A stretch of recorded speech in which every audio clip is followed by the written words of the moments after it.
Technologies. We will be continuing with SMAW. We will enter into our part 3 of SMAW. To sum up with the previous parts, we have seen that shielded metal arc welding is the most widely used arc welding process in the world. Similarly, we understood that SMAW uses a constant current power source. Now we will try to understand the AC/DC current and about the polarities. As you are aware, shielded metal arc welding works on all polarities, that is DCEN, DCEP and AC.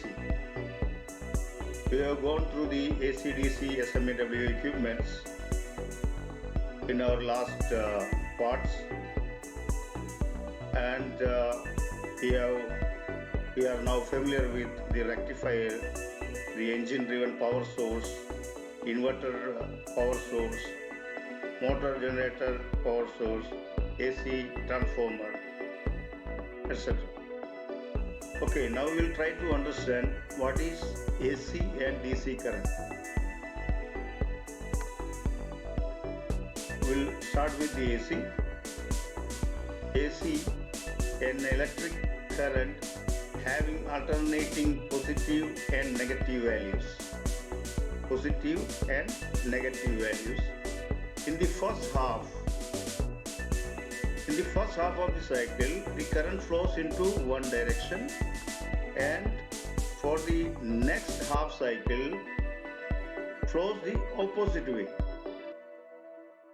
to this direction and to the opposite way, both the ions and the electrons. The rate of the change is referred as frequency. So that is AC. Now let us see what is DC. Now we will discuss about DC current. The electric current flows to one direction only. In this case, the electric current flows into one direction, unlike the AC current, which was flowing to the both the directions.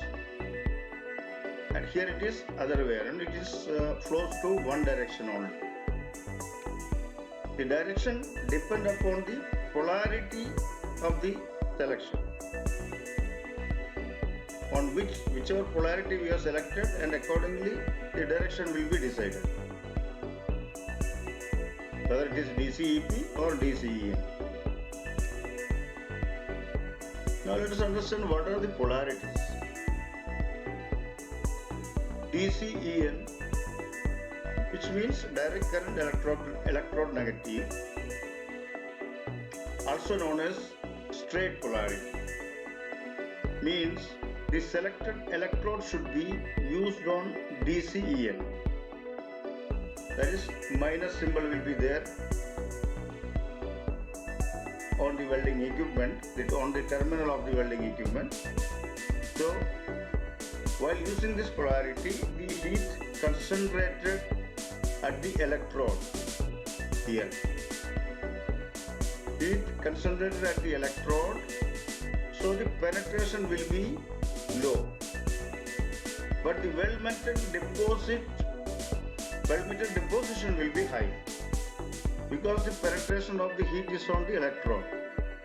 So the deposition will be high because the electrode is burning fast, but the penetration will be low, will be shallow.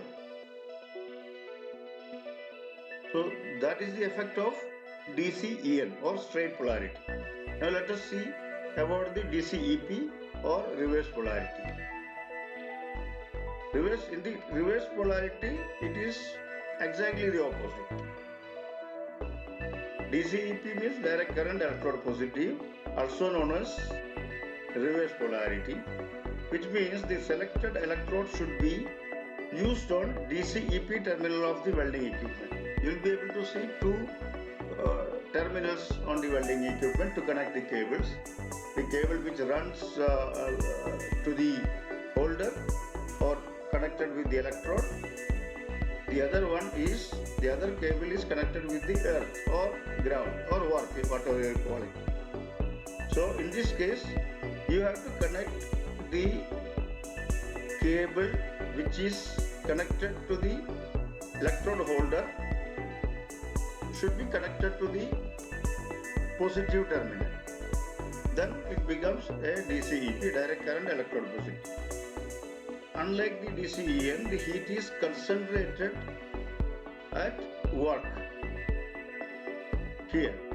Heat is concentrated here, not here. Not on the electrode, but on the workpiece. What is the result of that? You get a very forceful and digging arc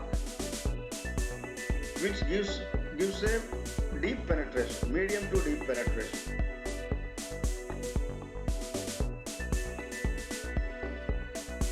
The other one, AC alternative current, is not having a different polarities.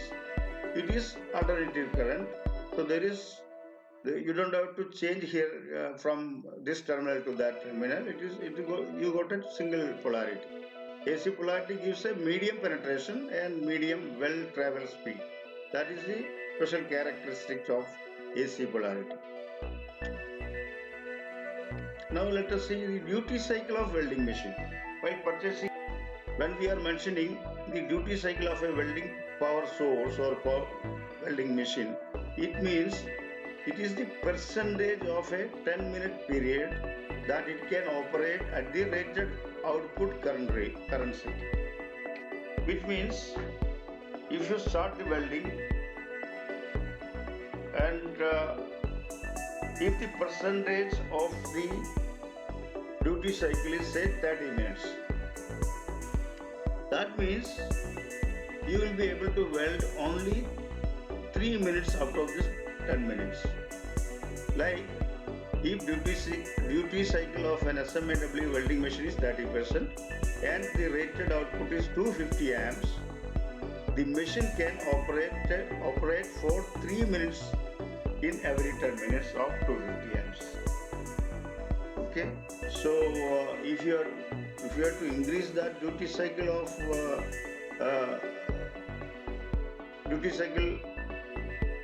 you will have to decrease the amperes.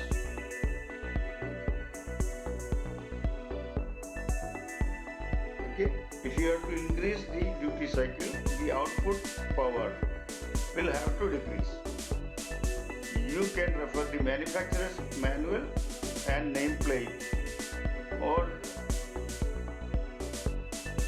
other informations for the related details, like at what current you will be getting what duty cycle, what percentage of duty cycle. So this is normally given on the rear side of the welding equipment in their nameplate and also in the manual of the welding machine. Now let us see what are the advantages of SMAW.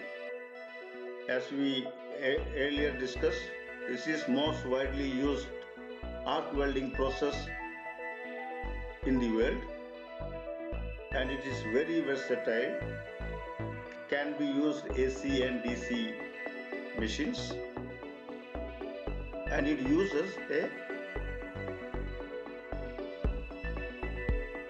constant current, not constant voltage. So the first of all, apart from this, the first one comes as the simplest of all arc welding processes because it is widely used all over the world, and that is the reason it has been using widely. And the machine is also comparatively simple and low cost. You can get a machine from within a range of 4,000 to even up to lakhs of rupees. So the welding equipment is portable and cost is fairly low. Very lighter machines are there available and it is easily portable because there is no any auxiliary connections, like you don't have to add a shielding gas cylinders, or you don't have to carry the flux separately, because everything is there on the SMAW electrode. Like auxiliary gas shielding or granular flux is not required. It can be used for all positions. Easily can be used on all positions, because there is no shielding gas is not attached to it, because electrode is having it. So you can use overhead positions also.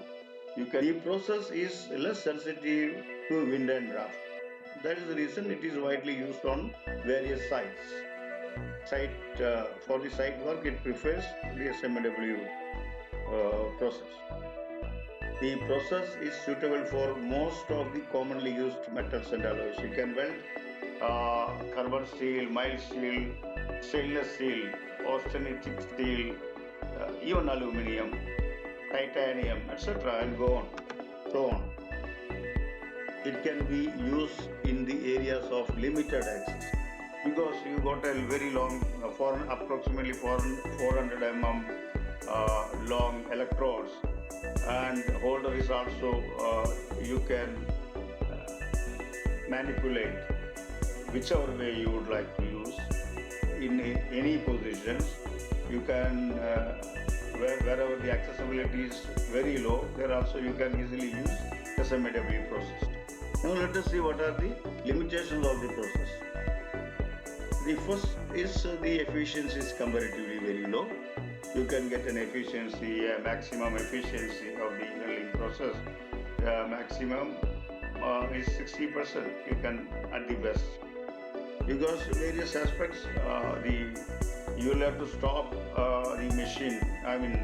Stop the welding every say 3 to 4 minutes, because for changing the electrodes, and there will be wastages of the electrode, because you won't be able to weld the entire electrodes. You will have to leave approximately 50 to 60 millimeters of the stubs. So that is a low efficiency reason, of course, and relatively high wastage of consumable, because you'll have to throw away the stub part of it, approximately 50 to 60 millimeter.